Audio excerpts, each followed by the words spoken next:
क्या तुम अभी पानी पी रहे हो या कुर्सी पर बैठे हो? जवाब देने में जल्दबाजी मत करो। असल में तुम्हारा शरीर पानी पी रहा है और तुम्हारा पिछवाड़ा कुर्सी पर है। लेकिन तुम्हारी खुद को सही समझने वाली सोच और मन अब वहां नहीं है। इस समय तुम्हारा मन कल अपने परिवार के साथ हारी हुई बहस को दोहरा रहा होगा, या उस बुरी खबर का अंदाजा लगा रहा होगा जो डॉक्टर कल के चेकअप में तुम्हें दे सकता है, या तुम बस इस समय खुद को देख रहे होगे ये सोचते हुए, मैं इतना बूढ़ा हो गया हूँ। क्या ये बातें सुनना मेरे लिए अब भी काम का है? समझे? तुम पानी नहीं पी रहे हो, तुम बैठे नहीं हो, तुम हवा में लटके एक भूत की तरह हो जो शोर मचाने वाले सर्विलांस कैमरे के नीचे अपने शरीर को मशीनी तरीके से काम करते हुए ठंडेपन से देख रहा हो। यही वजह है कि तुम अकेला महसूस करते हो, चाहे तुम बच्चों और नाती पोतों से घिरे हो या किसी मजेदार स्क्वायर डांस ग्रुप में। जब तक तुम इस सर्विलांस कैमरे के नजरिए से जीते रहोगे, वह थर्ड पर्सन नजरिया जिसके बारे में न्यूरोसाइंटिस्ट और फिलोसोफर तुम्हें चेतावनी देते हैं, ये हड्डियों को कंपा देने वाला अकेलापन कभी खत्म नहीं होगा। क्योंकि इस नजरिए से आप एक ऑब्जर्वर हैं, एक क्रिटिकल फिल्म क्रिटिक हैं, लेकिन खुद नहीं। आज हम कुछ थोड़ा खतरनाक करने जा रहे हैं। हम आपके दिमाग में चल रहे उस लगातार नैरेटर को इस तरह से खत्म करने जा रहे हैं जिससे आप थोड़ा असहज महसूस कर सकते हैं, लेकिन यह निश्चित रूप से आपको क्लियर हेडेड रखेगा। हम आपको उस ठंडे मॉनिटरिंग रूम से बाहर निकालेंगे और आपको इस गर्म, अस्त व्यस्त लेकिन सच में असली शरीर में वापस डाल देंगे। चलिए सबसे पहले उस जाल के बारे में बात करते हैं जिसने अनगिनत इंटेलिजेंट लोगों को गुमराह किया है, इंसानी दिमाग, जिस पर हमें बहुत गर्व है। हम हमेशा दिमाग को सोचने के लिए कुछ समझते हैं, एवोल्यूशन का एक चमत्कार। हाँ, यह एक चमत्कार है, लेकिन यह एक धोखा भी है। मॉडर्न न्यूरोसाइंस ने बहुत पहले डिफ़ॉल्ट मोड नेटवर्क या शॉर्ट में डीएमएन नाम की एक चीज खोजी है। ये बहुत टेक्निकल लगता है, लेकिन सच कहूं तो ये दिमाग का स्टैंड बाय स्क्रीन सेवर है। जब आप किसी खास काम पर फोकस नहीं कर रहे होते हैं, जैसे सुई में धागा डालना, सब्जियां काटना या अकाउंटिंग करना, तो ये डीएमएन नेटवर्क अपने आप आपके दिमाग पर कब्जा कर लेता है। और कब्जा करने के बाद यह क्या करता है? वह कहानियां सुनाना शुरू कर देता है। वह तेजी से खुद का कॉन्सेप्ट बनाना शुरू कर देता है। वह आपकी पिछली यादों के टुकड़े लेता है, उन्हें फिर से एडिट करता है, दुख भरा म्यूजिक डालता है और आपको बताता है कि आपकी जिंदगी सच में बहुत मुश्किल रही है। या वह भविष्य के बारे में आपके डर को बढ़ाता है और एक उदास बुढ़ापे के बारे में एक हॉरर मूवी लिखता है। इस मोड में आप जी नहीं रहे होते, आपको जिया जा रहा होता है। आप ऐसे होते हैं जैसे आप किसी मूवी थिएटर की आखिरी लाइन में बैठे हों। स्क्रीन पर खुद नाम के किसी को अजीब तरह से परफॉर्म करते हुए देख रहे हों।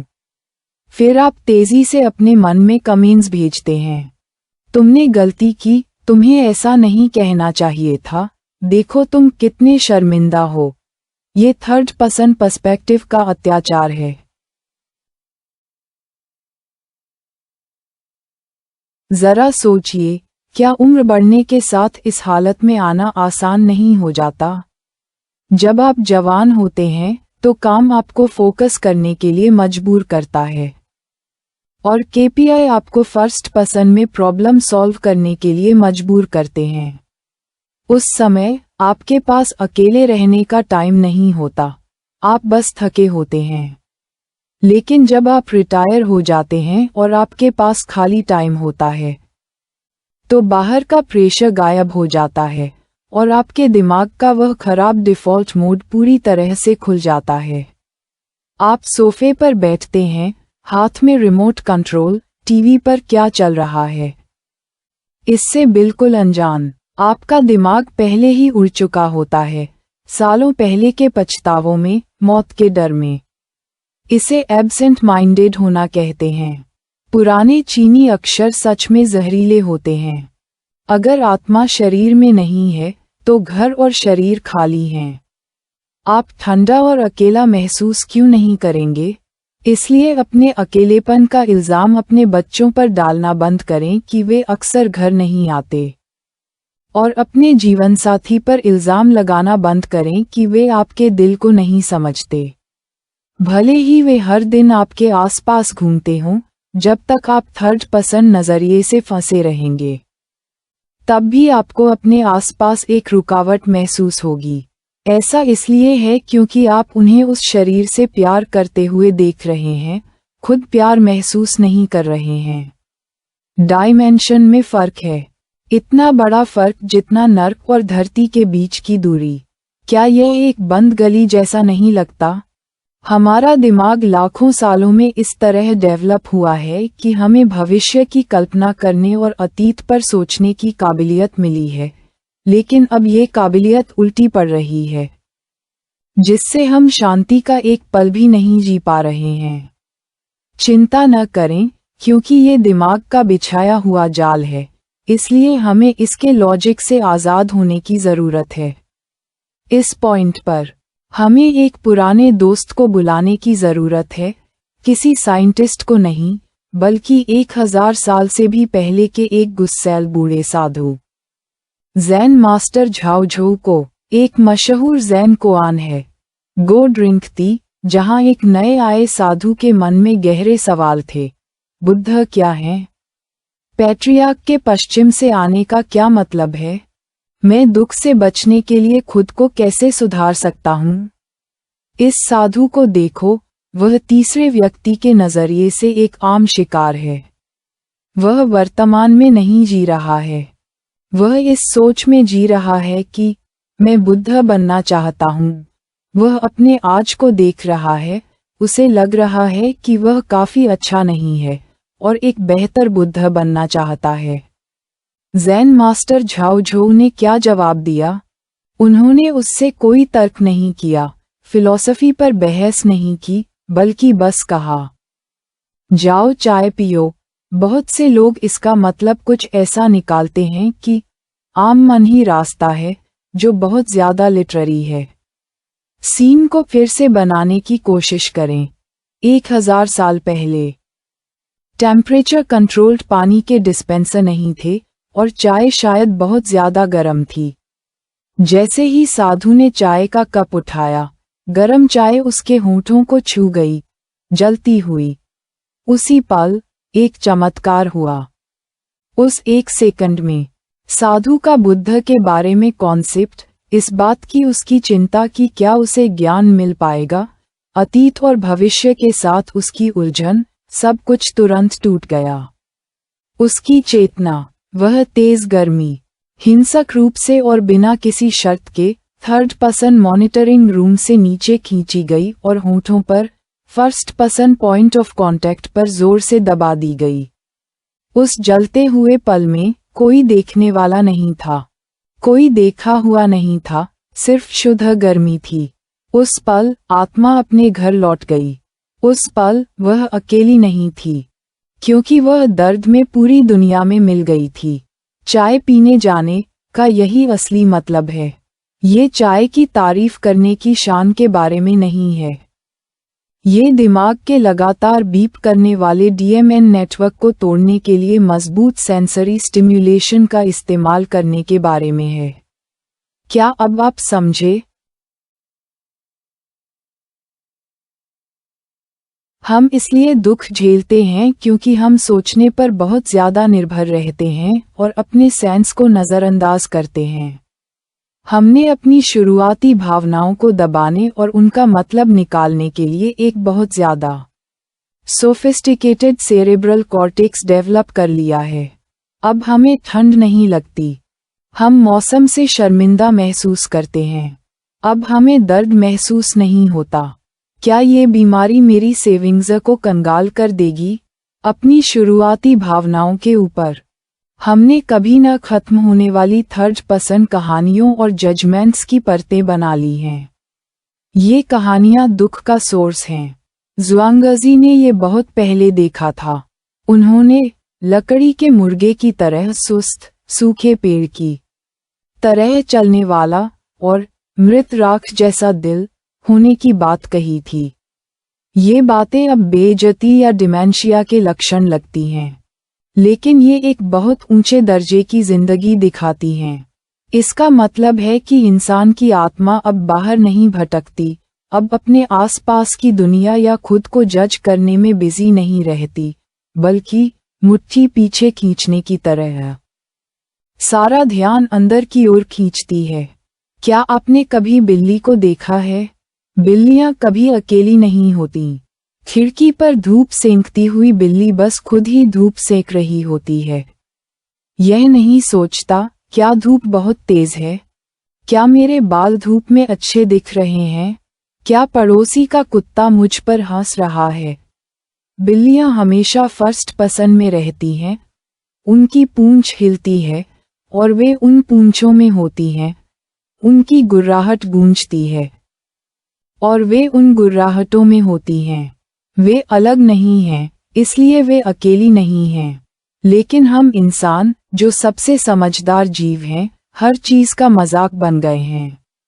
हम पार्क में घूमते हैं। हमारी आंखें फूलों पर टिकी होती हैं। हमारा दिमाग अपनी रिटायरमेंट पेंशन का हिसाब लगाता है। हम ब्रेस्ड पोर्क खाते हैं। हमारा दिल कोलेस्ट्रॉल के बारे में सोचता रहता है। हम फिजिकली यहाँ हैं, लेकिन मेंटली हम लाखों मील दूर हैं। मन और शरीर का ये लंबे समय तक अलग रहना असल में एक तरह का क्रॉनिक सिजोफ्रेनिया है। ऐसे लोग अंदर से खालीपन महसूस क्यों नहीं करेंगे? तो सवाल ये है कि अब जब हम प्रॉब्लम की जड़ जान गए हैं, किसी थर्ड पर्सन के नज़रिए से खुद को परखना, तो इसका इलाज क्या है? क्या हम सभी को उबलते पानी से अपना मुंह जला लेना चाहिए या बिल्लियों में बदल जाना चाहिए? बिल्कुल नहीं। हमारे पास इंसानी इज्जत और तरीके हैं, लेकिन ये तरीका आपको थोड़ा अनमोटिवेटेड महसूस करा सकता है क्योंकि यह बहुत आसान है। इतना आसान कि आपका दिमाग अपने आप इसका विरोध करेगा और इसे नज़रअंदाज कर देगा। ये तरीका ध्यान खींचने के बारे में है। आपको ये जानना होगा कि दिमाग की एनर्जी लिमिटेड होती है। न्यूरोसाइंस ने एक खास तौर पर दिलचस्प खोज की है। जब हम देखने, सुनने, छूने और स्वाद जैसे बाहरी सेंसरी अनुभवों पर फोकस करते हैं, तो डीएमएन नेटवर्क की एक्टिविटी, जो रैंडम विचारों और अकेलेपन की भावना पैदा करने के लिए जिम्मेदार है, तेजी से कम हो जाती है। फिजियोलॉजिकली यह एक सीसॉ है। अगर एक तरफ ज्यादा है, तो दूसरी तरफ कम होनी चाहिए। इसलिए अकेलेपन को ठीक करने का सबसे अच्छा तरीका भीड़ में मिलना जुलना या वैलिडेशन पाना नहीं है। यह आमतौर पर आपको और अकेला बनाता है क्योंकि यह एक मजबूत सोशल इवैल्यूएशन मैकेनिज्म को ट्रिगर करता है, बल्कि कुछ बहुत छोटा, बहुत ठोस और बहुत ज्यादा दिखने वाला काम करना है, जैसे बर्तन धोना। हंसो मत, मैं सीरियस हूँ। अगली बार जब आप खाना खत्म करें, तो बर्तन सिंक में फेंकने की जल्दी न करें। और बर्तन धोते समय न्यूज़ न सुनें या चीज़ों के बारे में न सोचें।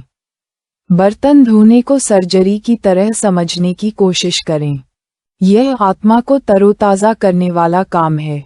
जैसे ही आप नल खोलते हैं और अपना हाथ अंदर डालते हैं, खुद से पूछें कि यह ठंडा है या गर्म। जब पानी आपकी उंगलियों से बहता है तो कैसा लगता है? क्या आप डिश सोप के फिसलन भरे झाग के आपकी हथेली में फैलने की हल्की सी पॉपिंग की आवाज़ सुन सकते हैं? प्लेटों और कटोरों के टकराने की तेज़ आवाज़, क्या आप इसे शोर का लेबल दिए बिना सिर्फ सुन सकते हैं? जब आप अपनी उंगलियों के बीच की सनसनी पर ध्यान देंगे, तो आपको ये जानकर हैरानी होगी कि आपके दिमाग में लगातार कमेंट करने वाला शांत हो गया है। वह आप जो हमेशा भविष्य के बारे में चिंता करते हैं, वह आप जो हमेशा अतीत पर पछताते हैं, अचानक गायब हो गए हैं। इस समय सिर्फ एक जीवित प्राणी बर्तन धो रहा है।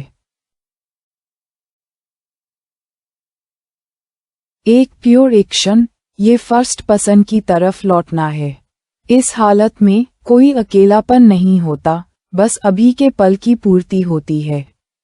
भले ही यह कुछ ही मिनटों का हो, लेकिन उन कुछ मिनटों में आपकी आत्मा सच में इस शरीर में रहती है। उदाहरण के लिए चलना ही लें। हम मॉडर्न लोग ठीक से चलना भूल गए हैं। हम वहां पहुंचने के लिए या एक्सरसाइज करने के लिए चलते हैं, ये भी टेलियोलॉजी है। एक थर्ड पर्सन टास्क मोड। चलने का एक अलग तरीका आजमाएं। आपको पार्क जाने की भी जरूरत नहीं है। बस अपने लिविंग रूम में या नीचे कंक्रीट पर चलें। अपना सारा ध्यान अपने पैरों के तलवों पर लगाएं। हर कदम के साथ महसूस करें कि पहले आपकी एड़ी जमीन को छू रही है, फिर आपके पैर के बॉल पर, और आखिर में आपके पैर की उंगलियां जमीन को पकड़ रही हैं और धक्का दे रही हैं। जमीन की सख्ती महसूस करें, अपने जूतों की उछाल महसूस करें। अगर आपके विचार भटकते हैं, जैसे रात के खाने में क्या खाएंगे, ये सोचना, तो ठीक है, ये दिमाग की नेचुरल आदत है। बस धीरे से उसका पीछा करें। ओह, मैं कुछ सोच रहा था। फिर जोर से अपना ध्यान वापस अपने पैरों के तलवों पर खींचें। इसे क्या कहते हैं? इसे ताओइज्म, कमल के कदम, और बौद्ध धर्म, चलना ध्यान, कहता है। यह एक आम बौद्ध की तरह कपड़े पहनने और प्रार्थना की माला पकड़ने को आध्यात्मिक अभ्यास नहीं माना जाता है। जब तक आप अपनी आत्मा को, जो असल में आसमान में तैर रही थी, वापस अपने होश में लाते हैं, आप अभ्यास कर रहे हैं। मुझे पता है कि जब आप ये सुनेंगे, तो आपके दिमाग का मॉनिटर फिर से काम करना शुरू कर सकता है और इसे गलत साबित करने के लिए बाहर निकल सकता है। क्या फायदा? बर्तन धोने या टहलने से मेरा अकेलापन दूर हो सकता है। मेरे बच्चे अभी भी मेरे साथ नहीं हैं, और मेरा शरीर अभी भी बूढ़ा हो रहा है। क्या ये असल बातें बदल गई हैं? देखिए, ये दिमाग का सबसे चालाक हिस्सा है। यह आपको ये बताने की कोशिश करता है कि आप अपने बाहरी माहौल को बदलकर ही खुश रह सकते हैं, लेकिन ये पूरी तरह से झूठ है। भले ही आपका बच्चा हर दिन आपके सामने बैठे, अगर आपका दिमाग वर्तमान पर नहीं है, तो आप केवल उनके पोस्चर, उनके हेयरस्टाइल और उनके काम करने के तरीके की बुराई करेंगे। आपके बीच अभी भी एक बड़ा गैप रहेगा, भले ही आपका शरीर फिर से युवा हो गया हो। अगर आप अभी भी तीसरे व्यक्ति के नजरिए से जीते हैं, तो आप अभी भी इस बात की चिंता करेंगे कि यह युवापन कब तक रहेगा, और आप अभी भी अपनी नई जवानी चिंता में बर्बाद कर देंगे। बाहरी वस्तुनिष्ठ तथ्य बदलने योग्य नहीं हो सकते हैं। जन्म, बुढ़ापा, बीमारी और मृत्यु प्राकृतिक नियम हैं, और बच्चों का घर छोड़ना एक सामाजिक आदर्श है। लेकिन आप इन तथ्यों का अनुभव कैसे करते हैं, यह आप पर निर्भर है। जब आप तीसरे व्यक्ति में जीते हैं, तो बुढ़ापा एक दुखद कहानी है, एक असफल प्रक्रिया जिसका न्याय करने की आवश्यकता है। जब आप पहले व्यक्ति में जीते हैं, तो बुढ़ापा सिर्फ संवेदनाओं की एक श्रृंखला है। अगर आपके जोड़ थोड़े अकड़े हुए हैं, तो धीरे धीरे चलें। अगर आपकी आंखें थोड़ी धुंधली हैं, तो उन्हें ध्यान से देखें। ये सिर्फ एक घटना है, न तो अच्छी न बुरी, न ही दुखद। जब आप फर्स्ट पर्सन में जीते हैं, तो अकेलापन बहुत ज्यादा आज़ादी है। आप आखिरकार किसी की भावनाओं की परवाह करना बंद कर सकते हैं, बस खिड़की के बाहर पत्तों से बहती हवा की आवाज़ सुनने पर ध्यान दें। बस एक कप चाय के बाद के स्वाद का मज़ा लेने पर ध्यान दें। यह नज़रिए का बदलाव है, लेकिन ये कुछ ऐसा नहीं है जिसके बारे में आप सोचते हैं, ये कुछ ऐसा है जो आप करते हैं।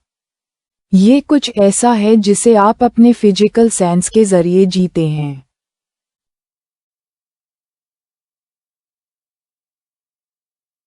एक प्योर एक क्षण। हम अक्सर कहते हैं कि हम सच को बढ़ाने के लिए झूठ का इस्तेमाल करते हैं। ये शरीर झूठा है और आखिरकार खत्म हो जाएगा। ये दुनिया भी एक सपने, एक बुलबुले जैसी है।